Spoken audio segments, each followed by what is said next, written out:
Well, hello everyone. Welcome to Las Cruces.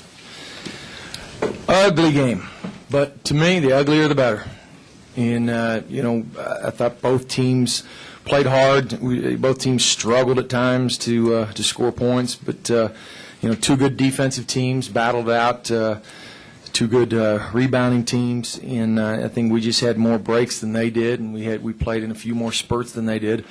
But I thought our team was pretty solid defensively the whole night and kind of chased them off their three-point shots and got them dribbling around a little bit more. But the unique thing to me is both of us had to take the trip from Hawaii back over here. We just played over there, and so it wasn't just us having to deal with travel fatigue. I think they had to deal with it too. And it was halfway through that first half. There were no whistles, and I think each of us had 3 or 4 subs sitting over there because that energy, that nervous fatigue set in on both teams, and it was quite comical at that point. But obviously, I'm pleased to survive and advance. Let's open it up to questions. Can you talk about being able to win despite getting 5 or 23 from your 2 post players? It's for us, Hawaii is a tough matchup. I really believe this all comes down to matchups. And for our forwards, when we play against that size, and Hawaii's their bigs are the biggest in our league, and they're hard to score over, and so it just presents a tougher challenge for us. Obviously Anikia struggled, scoring the ball, but she rebounded. She got 12 rebounds, and she defended pretty solidly. Sherelle, she's such a slasher type player, and she found ways to score. But I think the biggest thing today was our guards found ways to hit some shots. And we've had some good balance all year long, and hopefully that continues. For 2 more games.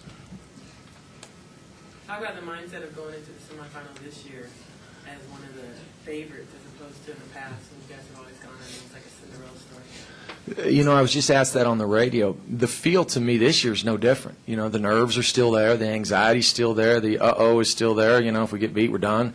Whether you're low seed or high seed, I said coming into this, I thought there were 7 teams that could win this, could put 3 solid games together and win this tournament. And now obviously there's not 7.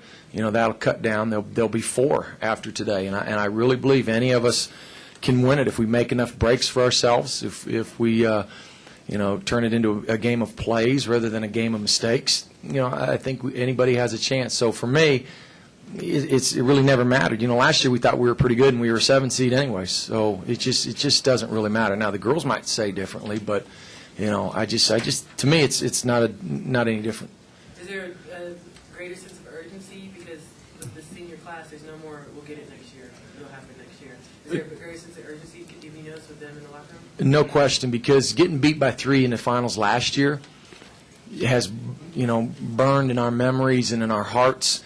Since that final buzzer, and our kids had a really good spring. They had a good summer.